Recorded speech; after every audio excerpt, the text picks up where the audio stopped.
Judge mocks black man in court, regrets it when he turns the tables.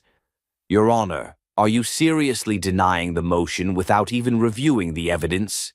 Malcolm Rivers' voice cut through the courtroom like a blade. The words hung heavy in the air, defiant but controlled. The kind of calm that only came from years of swallowing injustice whole.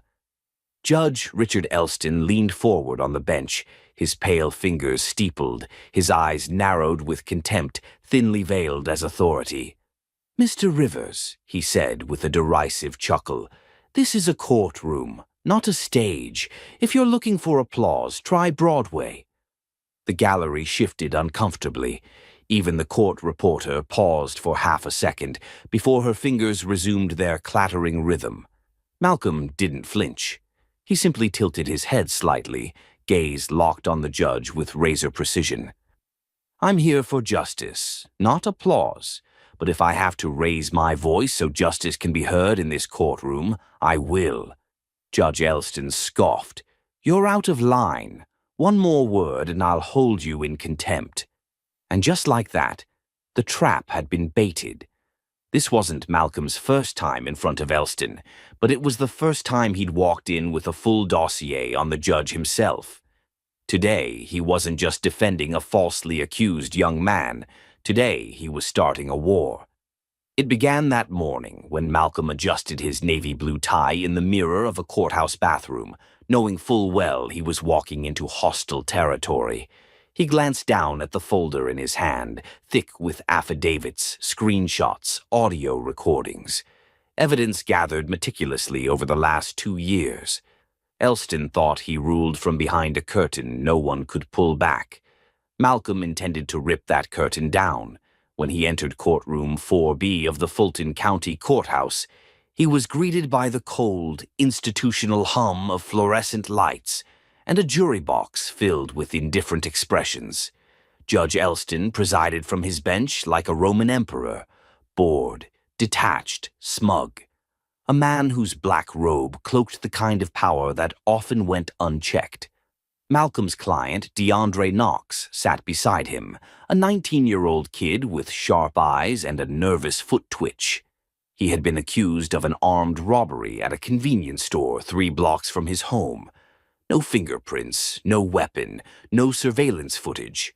Just the shaky testimony of a store clerk who had once been fined for filing a false police report. The case was a mess. But it wasn't about facts. It was about who society decided to believe. Elston glanced over his glasses. "Mr. Rivers, are we finally ready to proceed, or do you have another lecture prepared?" Malcolm smiled tightly. "We're ready, Your Honor. Though I do hope the law will be given as much room to speak as I am." The prosecutor, Wade Griffith, smirked from the opposite table.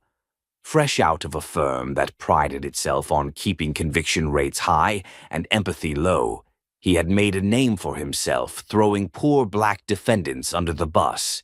Today he looked far too confident. Opening arguments began. Griffith painted DeAndre as a career criminal, throwing in unrelated juvenile incidents, barely tied to the case. Malcolm objected twice, both overruled. When it was Malcolm's turn, he stood tall, letting silence sit for a beat before speaking. "Ladies and gentlemen of the jury, what you will see in this trial is not a pursuit of justice, but a manipulation of fear. You'll be asked to judge a young man based on stereotypes, not facts. And if we let that stand, we are all guilty." Elston interrupted. "Mr. Rivers, keep it to the case. This isn't a pulpit." "With all due respect, Your Honor," Malcolm replied, "the law is my scripture, and I intend to preach." The gallery stirred. For the next 2 hours, Malcolm poked holes in the prosecution's case. He pointed out inconsistencies in the clerk's statement, showed phone records placing DeAndre miles away at the time of the robbery, and revealed that the initial police sketch bore little resemblance to his client. But Elston blocked every angle he could, limiting cross-examination time, dismissing key objections. Each ruling chipped away at decorum. But Malcolm remained unshaken. He needed the judge to keep pushing. Then came the moment he was waiting for. "Your Honor," he said, stepping forward, "we have evidence that was withheld in discovery. A text thread between the alleged witness and the arresting officer, discussing how they'd make the case stick no matter what." Gasps. Elston paled, then masked it with fury. "You will not introduce new evidence without my prior approval. This is an outrage." Malcolm raised the folder. "It's not new evidence. It was subpoenaed weeks ago. The prosecution failed to turn it over. This is a Brady violation, and I move for an immediate mistrial." Elston slammed his gavel. "Motion denied." "So you're denying the motion without reviewing the evidence?" Malcolm asked again. "Mr. Rivers, sit down." "I won't," Malcolm said, voice rising just enough to ride the room's growing tension. "Not until this court acknowledges what it's trying to bury." Elston stood. "Bailiff, remove him." The gallery erupted. Half the room shouted in protest. The jury looked stunned. The bailiff stepped forward but hesitated. Malcolm didn't move. He opened the folder and held it high. "This is corruption, Your Honor, and I'm done pretending this courtroom is sacred when you've turned it into a circus. It was chaos, and it was exactly what he planned." Outside, Ava Winston, journalist for Atlanta Truth, was live-streaming the moment from a phone hidden inside her purse. She had everything she needed. Malcolm knew he'd be escorted out, knew he'd probably be held in contempt. But as the bailiff finally moved to grab his arm, he said one last thing. "This isn't the end. This is just the opening statement. Because when systems protect themselves, the only way to break them is to force the world to watch. And tomorrow, the world would." The courthouse buzzed with restless energy the next morning. Word had traveled fast about the altercation in Judge Worthington's courtroom, how he publicly humiliated a defense attorney named Marcus Reed, then threatened him with contempt for calling out a clear Brady violation. But the part people couldn't stop whispering about was what happened after. The way Marcus stood his ground, calm and unshaken, as if he had planned the whole thing. What most didn't know was he had. Marcus sat in his car, parked 2 blocks from the courthouse, tapping his fingers lightly against the steering wheel. He wasn't nervous.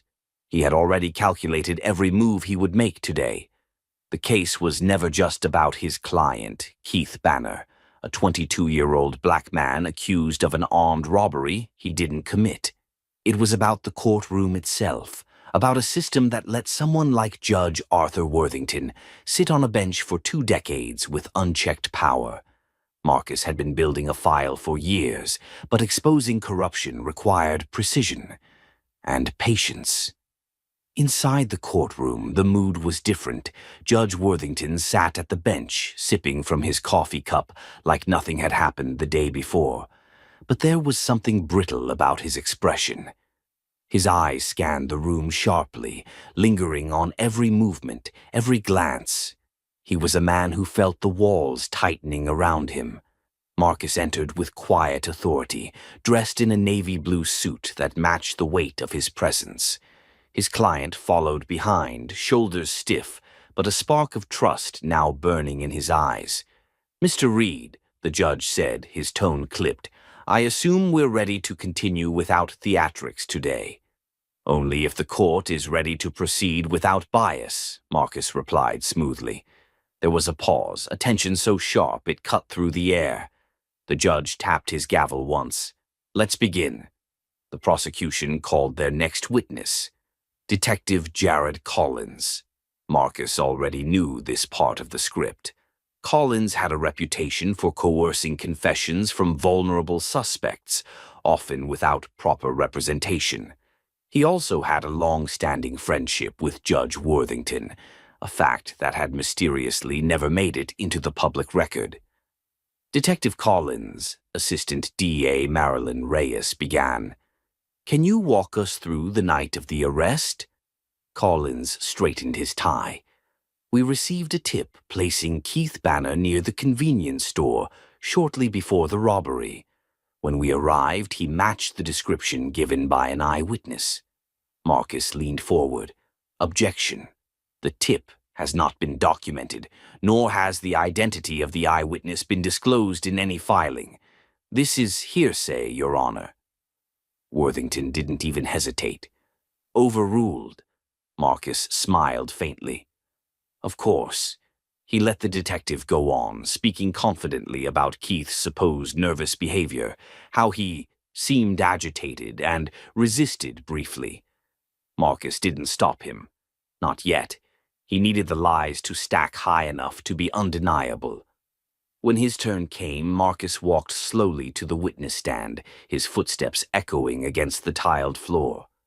Detective Collins, he said, did you file a complete transcript of your body cam footage for the night of the arrest? I submitted the footage as per protocol. Right? But did you submit the full unedited footage? Collins hesitated. Yes. Marcus reached into his briefcase and pulled out a flash drive. Then can you explain why this footage, obtained through a separate subpoena from the department's internal system, contains 6 extra minutes not included in your submission? The courtroom shifted. Even the judge blinked. I don't know what you're talking about, Collins stammered. I'll be happy to play it, Marcus said, handing it to the bailiff. The courtroom projector flickered to life. The video played, grainy but clear. It showed Collins approaching Keith, who stood calmly with his hands visible. Then came the voice, Collins. Just say it was you, kid. You don't want this to drag out. Louder gasps now. Even the jury shifted forward in their seats. Detective, Marcus said, voice calm but firm.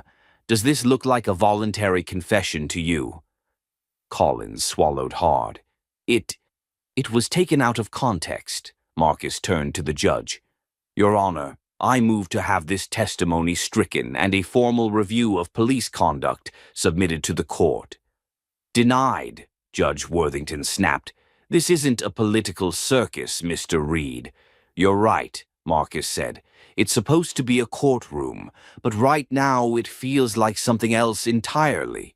Worthington slammed his gavel. You're walking a thin line. Marcus stepped back, eyes never leaving the judge. So are you. The silence in the courtroom was suffocating.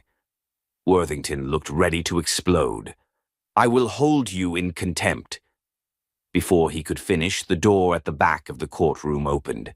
A woman in a gray suit walked in briskly. She carried a thin briefcase and moved with purpose. Excuse the interruption, Your Honor, she said. I'm Claire Donovan, Internal Affairs, Department of Justice. We have business with this court.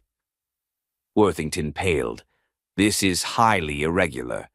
It's standard procedure when multiple allegations have been brought against an officer of the court, she said evenly. Marcus said nothing, just returned to his seat, calm, composed. Claire handed the judge a folder. We've received credible evidence of judicial misconduct and potential case tampering related to this courtroom. The gallery gasped. Even the jurors looked stunned. Worthington's hands trembled as he read the documents. This is absurd. No, Your Honor, Claire said. It's accountability. Marcus leaned toward Keith, whispering, This is just the beginning. Keith nodded slowly, the weight of hope finally landing where hopelessness had lived too long. Outside the courthouse, the news had already started spreading. But inside, the temperature shifted. A storm was building, and for once, it wasn't aimed at the man sitting at the defense table. It was aimed at the bench. And Judge Worthington knew it. Marcus Reed had faced off against corrupt judges before, but this case was turning into something much bigger than he anticipated. That moment in court when Claire Donovan from the DOJ strode in like a storm and dropped that bomb on Judge Worthington's bench, it changed everything, and Marcus knew he had to keep the momentum going. Back in his small office later that evening, the city buzzed outside the window, but Marcus barely noticed. His desk was covered in files, manila folders stacked like walls, each one holding a story just like Keith Banner's. And every one of them, at some point or another, had landed in Worthington's courtroom. He ran his finger along the spine of a folder marked Case 12B, Darrell Tate. Another young black man railroaded by Worthington 3 years ago, convicted based on flimsy evidence. Marcus had fought it, but lost. And now, maybe, just maybe, he could help make that right. The door opened behind him. His assistant, Jamal, poked his head in. "Phone call. Claire Donovan. She says it's urgent." Marcus picked up the receiver. "Donovan, we need to talk. Face to face," she said. "Tonight. Can you meet me at the Federal Building in 20?" He didn't hesitate. "On my way." The Federal Building in downtown Memphis wasn't far. By the time Marcus arrived, Claire was already waiting in a secured room, sitting across from a laptop, papers spread out in front of her. Her face was unreadable. She motioned to the chair across from her. "I've been digging deeper. Your instincts about Worthington, they weren't just right. They were scratching the surface." Marcus sat, tension tightening in his shoulders. "What did you find?" Claire tapped the laptop. "Wire transfers, offshore accounts. He's been taking money from a private detention company called Oxbow Corrections. Every time he hands out a long sentence, especially to young black men, they get a new inmate, and they pay him for it." Marcus stared at her, jaw locked. "How long?" 8 years, she said. "And it's not just him. At least 3 other judges in the state are linked. But Worthington is the keystone. He's been training young prosecutors, influencing jury selections, and orchestrating plea deals that never should have been approved." Marcus leaned back, breathing slowly, deliberately. "This is a racket," he said. "A damn industrial machine." Claire nodded. "You know that motion you filed? The one he dismissed as theatrics? It triggered a review. And now, things are moving. But we'll need your cooperation." Marcus didn't blink. "Whatever it takes." She slid a folder across the table. "Tomorrow you go back into that courtroom. Pretend you know nothing about this. But we'll be watching. The next misstep he makes, it'll be the final nail." The next morning, Marcus returned to court with a new strategy. He wasn't just playing defense anymore, he was baiting a trap. Judge Worthington tried to reassert control the second Marcus stepped in. "Mr. Reed, I hope you've come back to this courtroom ready to act like a real attorney." Marcus smiled faintly. "That depends, Your Honor. Are you ready to act like a real judge?" A murmur rippled through the gallery. Worthington's face turned crimson. "One more word and I'll hold you in contempt." "Then let's get it on the record," Marcus said, placing a flash drive on the clerk's desk. "This contains a series of judicial rulings issued by Your Honor in the past year. Every one of them correlates with a sentencing disparity when the defendant is a person of color." The judge glared at him. "This is outrageous." Marcus didn't flinch.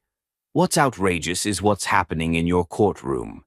The statistics speak for themselves, unless you'd like to explain why defendants with identical charges received 10-year sentences under you, but only probation under Judge Levinson across the hall." Worthington opened his mouth, then closed it. For a second, something cracked in his expression. But it wasn't fear. It was fury. "You are dancing on the edge of a very dangerous line, Mr. Reed." Marcus met his gaze head-on. "The only danger is letting people like you keep that robe." Another agent stepped into the gallery at that moment. Not Claire, someone else. Plain clothes, but clearly federal.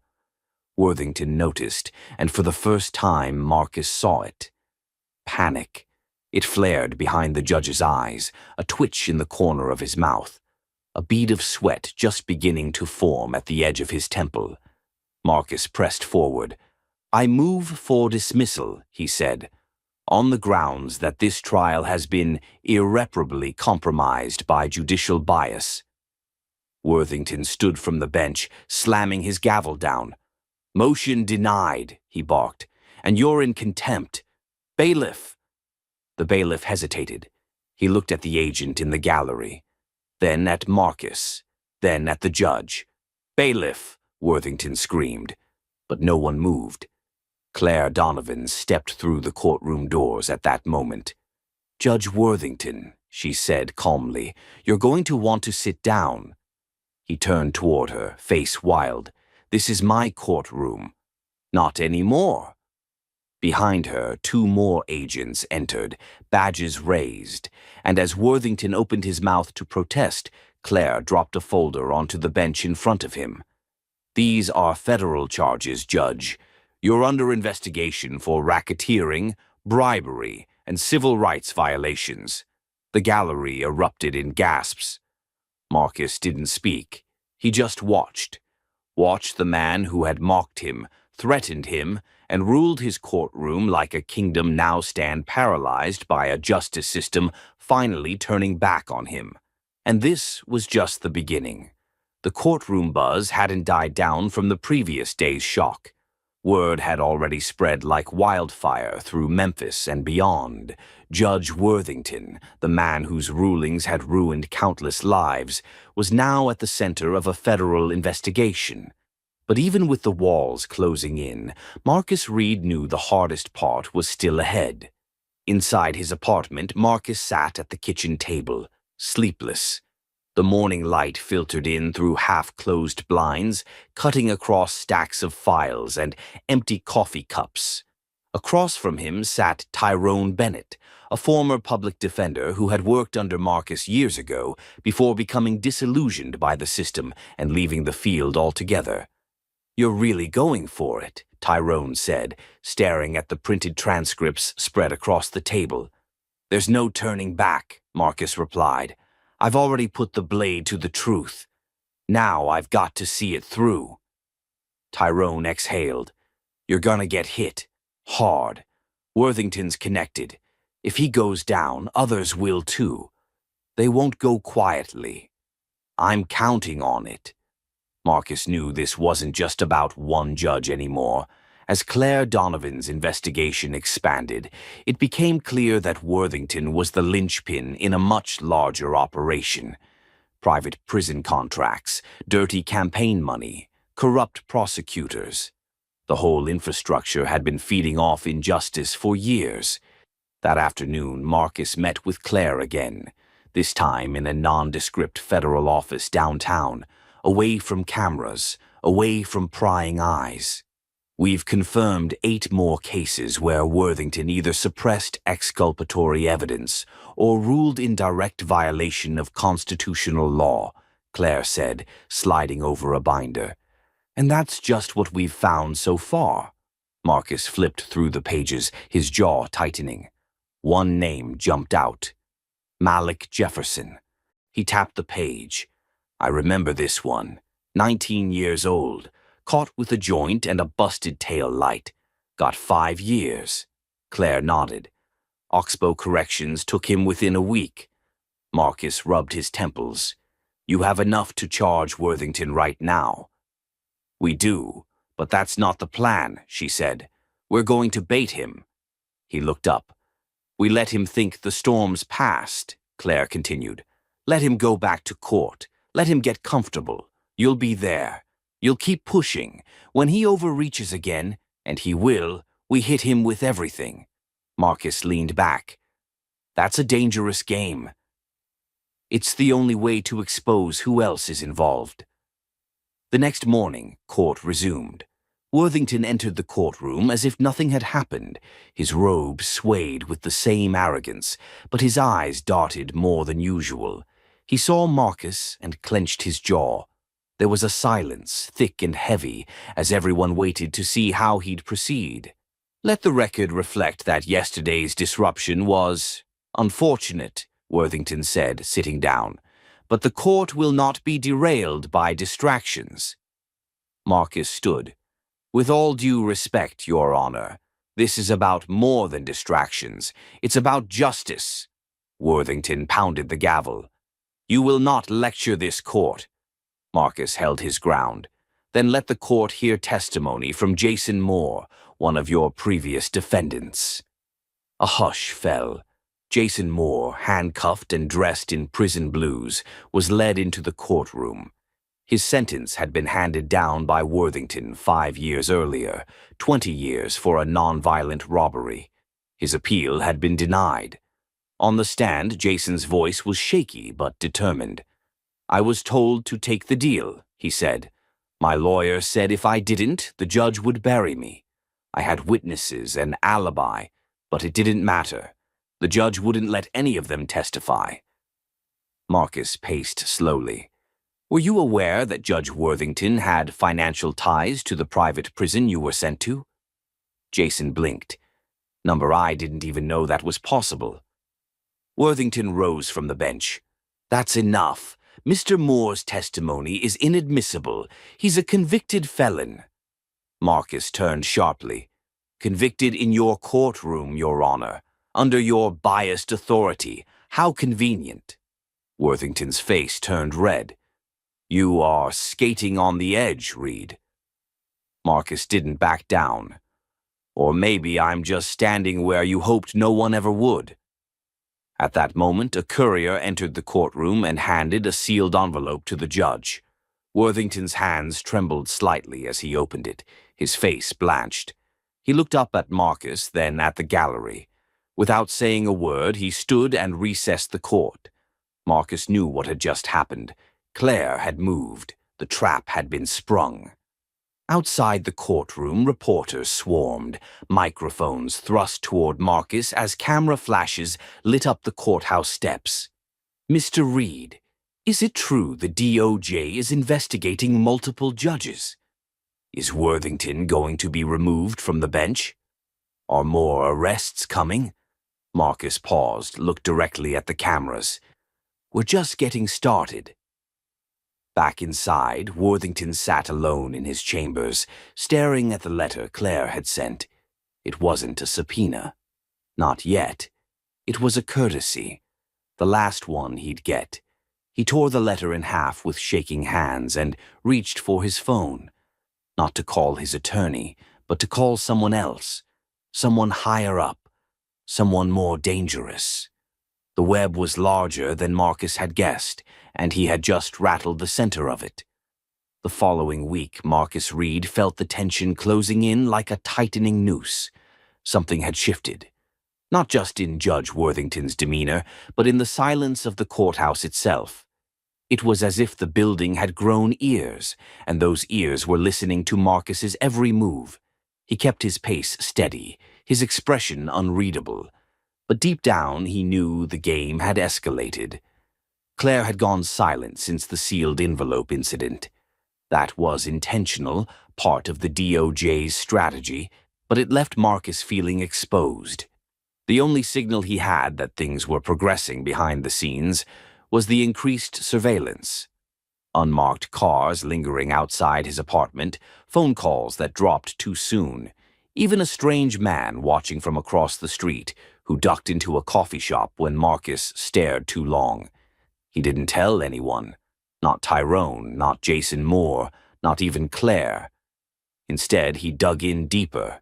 That day's court session was supposed to be a continuation of Tyrone Will's retrial, a symbolic moment, really. The charges were weak, the evidence thinner than paper, but Worthington was clinging to the case like it was the last sandbag holding back a flood. Marcus stood at the defense table as the judge entered. Worthington didn't look at him. His face was pale, drawn. Whatever phone call he made after receiving Claire's letter had clearly not gone the way he hoped. The prosecution began presenting a new witness, a woman named Carla Hughes, who claimed to have seen Tyrone near the scene the night of the alleged robbery. Her testimony was oddly rehearsed, too confident. Marcus leaned in. Notice anything, he whispered to Tyrone. She won't look at me, Tyrone muttered. She's lying. Marcus stood. Your Honor, I'd like to request a brief recess so I can investigate new information related to this witness's identity. Worthington didn't even blink. Denied. Proceed with cross-examination or waive your right. Marcus nodded slowly. Then I'll proceed. He stepped forward, his hands folded behind his back. Miss Hughes, you stated under oath that you saw my client near the corner of Linden and Marshall Street on the night in question. I did. What were you doing there? I was walking home from work. And where do you work? She hesitated. At a diner on 12th. Marcus tilted his head. That's a 15-minute drive from Linden and Marshall. You walked? I was meeting someone halfway. Who? A pause. Just a friend. What's their name? I don't remember. Marcus turned to the jury. She doesn't remember the name of the friend she was supposedly meeting on the night she witnessed a felony. Objection, the prosecutor barked. Badgering. Sustained, Worthington snapped, but his voice cracked. Marcus walked calmly back to the table, pulled out a folder, and returned. Ms. Hughes, are you familiar with this man? He handed her a photo. Her hands trembled as she looked. No. That's interesting, because we have phone records showing you called him 5 times the night of the robbery. He's also an employee of Jefferson County Sheriff's Office. The gallery gasped. Worthington's hand jerked, but he stopped himself from speaking. I believe your testimony was coached, Ms. Hughes, coerced, possibly, and I'm filing a motion to subpoena all communications between you and Officer Ray Trenton. Now the courtroom was rumbling. The judge slammed his gavel. This is irrelevant, Worthington barked. Withdrawn. No, Your Honor. It's entirely relevant, Marcus said, voice rising, because this court has become a stage for manufactured justice, and I'm not going to let another innocent man rot in a cell for someone else's power play. Worthington stood, red-faced. Mr. Reed, you are dangerously close to contempt. Then I hope you brought cuffs, because I'm not stopping. Suddenly, a voice echoed from the back of the courtroom. He's right. Everyone turned. It was a woman, older, black, dressed in a simple green cardigan. Her name was Mrs. Lenora Atkins. She'd been in court every day since her son's conviction 5 years earlier, another case ruled by Worthington. My boy is in prison because of that judge. He blocked evidence that would have cleared him. I begged the court. I begged you. She pointed directly at Worthington. Security began moving toward her, but the room erupted. 3 more voices joined in. Family members, former defendants, neighbors. They stood one by one, testifying not under oath, but under grief, shouting, crying. The gallery had transformed into a reckoning. And Worthington?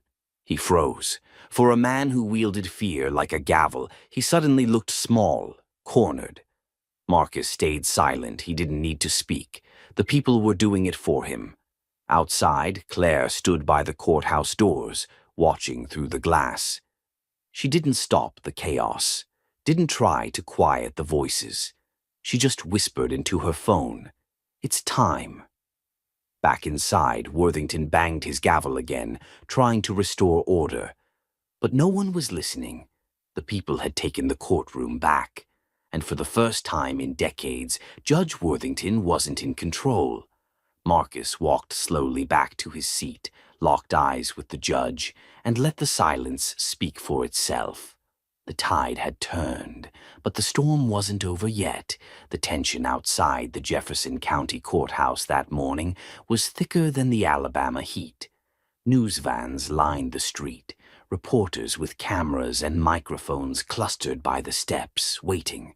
Rumors had leaked, a sealed indictment, a federal sting, a judge under investigation.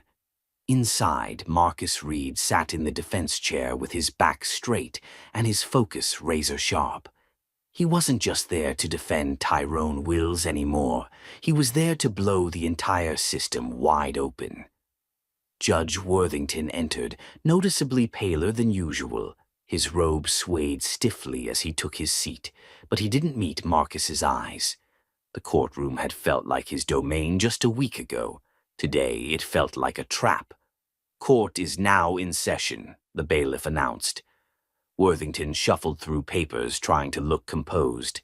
"Mr. Reed," he said without inflection, "you may proceed with your next motion." Marcus stood, calm as ever. "Your Honor, before proceeding, I request the court recognize new evidence and testimony regarding past misconduct that directly impacts the integrity of this trial." Worthington's eyes finally lifted. "If this is another attempt to grandstand, I'll remind you that this courtroom is not a stage for political—" "It's not grandstanding," Marcus said evenly. "It's the law, and it's coming whether you recognize it or not." There was a hush in the courtroom. The gallery was packed. Families, former defendants, off-duty attorneys who'd once whispered about Worthington's bias but never dared speak publicly. And in the back row, Claire stood. She nodded subtly when Marcus glanced her way. Marcus turned to the side table and pulled out a thick folder. "This," he said, holding it up, "is a compilation of sealed case reviews, all previously presided over by Your Honor. The Justice Department has found irregularities in at least 13 of them, including suppression of exculpatory evidence, inappropriate ex parte communication with the prosecution, and consistent rulings against black defendants in cases with identical legal circumstances to white counterparts." Worthington sat back in his chair. "I object," the prosecutor stammered. "This is out of order. None of this is—" Marcus cut him off. "Order? You're worried about order. You sat here for weeks while a man was railroaded by a judge who never should have been on the bench to begin with." Worthington leaned forward, his face reddening. "You're treading dangerously close to contempt, Mr. Reed." "No," Marcus said quietly. "I'm standing in the truth." He handed the folder to the court clerk. Claire stepped forward next. She moved slowly, deliberately, holding her badge out for everyone to see. "Special Investigator Claire Monroe, Department of Justice. Your Honor, we've been monitoring this courtroom under a sealed warrant. Based on multiple complaints and our own findings, the DOJ has issued an emergency order to suspend Judge Worthington from his duties, effective immediately, pending investigation." Gasps echoed around the room. Worthington's jaw went slack. "You can't be serious," he barked. "This is absurd." Claire didn't flinch. "You'll have a chance to respond at your own hearing." Marcus stepped forward again, his voice low but steady. "Your Honor, you mocked me in this courtroom, dismissed my motions, threatened to hold me in contempt. But you made one mistake. You assumed I came in here alone." Worthington stood. "This is a circus. You're making a mockery of this court." "No," Marcus said, locking eyes with him. "You did that a long time ago." 2 federal agents entered from the side door. The courtroom held its breath. "Judge Everett Worthington," one agent said, "you're being placed on administrative suspension. You are not to rule or preside over any matters until further notice. Please step down from the bench." Worthington stared them down, then turned to Marcus. "You think this changes anything?" Marcus nodded once. "It already has."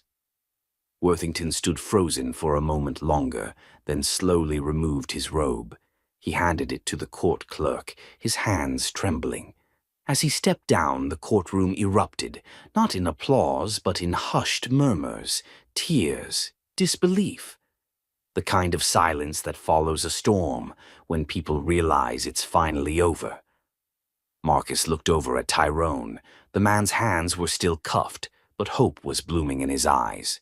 A new judge would be assigned within hours. The case would be reviewed from top to bottom. But Marcus knew this was the moment the tide had shifted. Not just for Tyrone, but for every name that had ever been buried beneath Worthington's gavel. Back outside, the crowd had grown larger. Reporters scrambled, people chanted, signs were raised. And through the courthouse doors, Marcus stepped out, no longer just an attorney, but the man who turned the tables. And he wasn't done yet. The courthouse felt like a different building the next morning. Gone was the oppressive air that had hung over Judge Worthington's courtroom like smoke. The hallways buzzed with speculation, but also something new: hope. People lingered longer in the lobby, made eye contact, nodded to one another like survivors in a war-torn city just beginning to see sunlight. Marcus Reed stood outside courtroom 3B, straightening his tie. His phone buzzed in his pocket for the 5th time in a minute. News outlets, former clients, civil rights organizations. He ignored them all. This morning wasn't about press or vindication.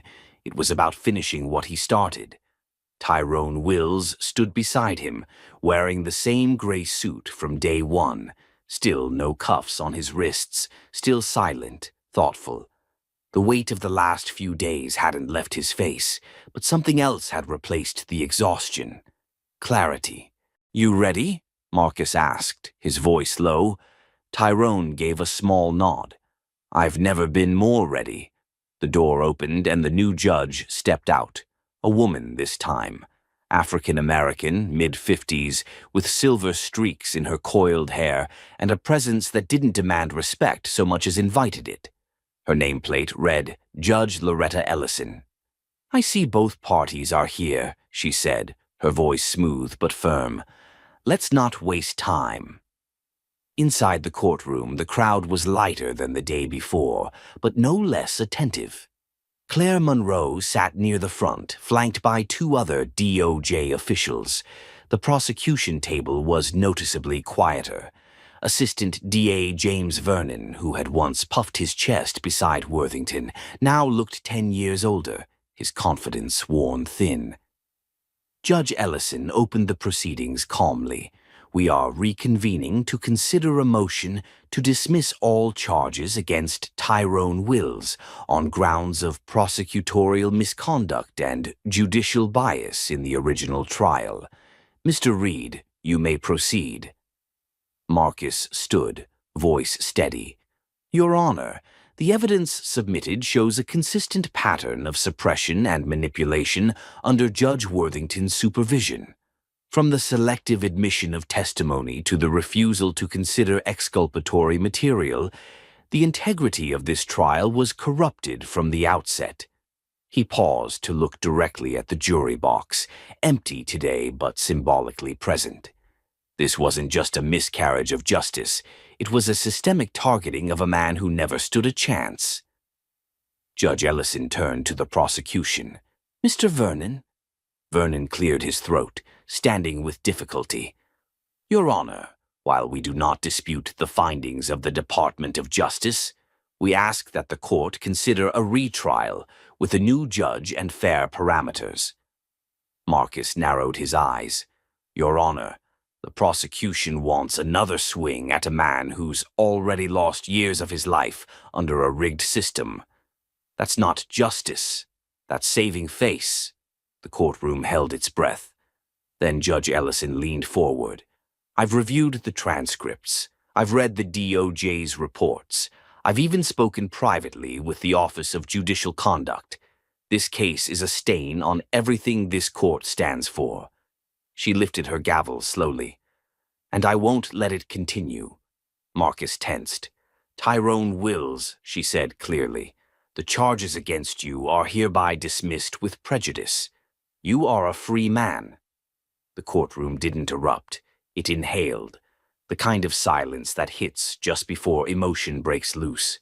Tyrone turned, visibly shaking. Marcus stood motionless as Tyrone dropped his head into his hands, overwhelmed. Claire wiped her eyes. Even one of the court officers clenched his jaw, blinking back something he wasn't used to feeling in that building: relief. As the gavel dropped, Judge Ellison added, "Mr. Reed, the court commends you for your diligence, your integrity, and your courage. But let's be clear, your work has just begun." Outside, the cameras waited, Reporters shouted questions the second Marcus and Tyrone stepped into the sunlight. Marcus raised one hand, signaling quiet. "My client was innocent," he said plainly, "and justice, delayed though it was, has finally arrived." A reporter shouted, "Is Judge Worthington going to face criminal charges?" Marcus didn't smile, but his voice tightened with purpose. "Let's just say the tables have turned, and we're not done setting them." Tyrone stepped up beside him, cleared his throat. "For every person who never had someone to fight for them, we see you. We're coming for the truth." And just like that, two men walked down those steps, not just as attorney and client, but as a signal that maybe, just maybe, the system could be made to work. Not easily, not often, but when someone stands tall, even the walls of a courthouse can crack. 3 weeks after the courthouse eruption, the storm hadn't quieted. It had only shifted. News stations replayed the footage of Judge Worthington being escorted out in cuffs like a political ad on a loop. The Department of Justice confirmed a full investigation into her previous rulings. 37 past cases had already been flagged for review, and in each one a common thread had emerged: bias, manipulation, and abuse of power. But inside a small community center on the south side of Atlanta, Marcus Reed stood quietly, not behind a podium, not in front of a camera, but before a room full of high school students and community members who had gathered to hear from the man who flipped the script. He wasn't in a suit, no tie, just a simple button-down shirt, sleeves rolled up, the kind of outfit you wear when you're not trying to impress. Just connect. "I didn't become a lawyer because I thought the system worked," he said, his voice even, yet heavy with truth. "I became a lawyer because I knew it didn't." The crowd leaned in. Some nodded. Others just stared, eyes wide, absorbing every word. I've watched people like Tyrone Wills get chewed up and spit out by a system that was never designed to protect them. And I've watched people like Judge Worthington make a career out of pretending that justice was colorblind. He paused, letting the silence grow thick. But we proved something this month. Not just that one man could win a case, not just that one corrupt judge could fall. We proved that the truth doesn't stay buried forever. We proved that if you push hard enough, the system can crack. From the back of the room, a hand went up. A teenage girl, maybe 16, eyes sharp and voice steady. "But what if you're not a lawyer? What if you don't have power?" Marcus smiled softly. "Then you find someone who does. You tell your story. You show up, even when you think nobody cares. And you keep showing up. That's where change starts. Not in a courtroom, not in Washington, but right here, in rooms like this." After the talk, as the room emptied, Tyrone Wills stepped up beside Marcus. He wore a white t-shirt that said, "Free Indeed," across the front. "You ever think," Tyrone said, "that we're just two guys who got lucky?" Marcus looked at him. "I think we're two guys who didn't give up." They walked outside, the air crisp with spring. Across the street, a mural had been painted overnight, Judge Worthington's name crossed out, and beneath it the words, "Power belongs to the people." It wasn't just street art, it was a message. Later that night, Marcus sat in his modest office, surrounded by case files. Tyrone's was closed now, resting quietly at the top of the stack. But under it, names, dozens of them, each one waiting, each one hoping. His phone buzzed, a new message, this time from someone he didn't know, a woman in Alabama. Her son had been sentenced unfairly. She saw his story online. She believed he was the only one who might help. Marcus picked up the phone, dialed back. As it rang, he looked at the photo pinned to the wall, him and Tyrone outside the courthouse, fists raised not in victory, but in promise. Because justice didn't end with Judge Worthington. That was just the beginning. So if you're still watching, if you followed this story all the way to this moment, don't let it stop here. Share this video. Talk about it. Let people know that fighting back isn't impossible. And if you believe that every person deserves a fair shot, no matter their color or background, hit that like button, drop a comment, and subscribe to this channel. Because together we're not just telling stories. We're rewriting what justice looks like. And we've only just begun.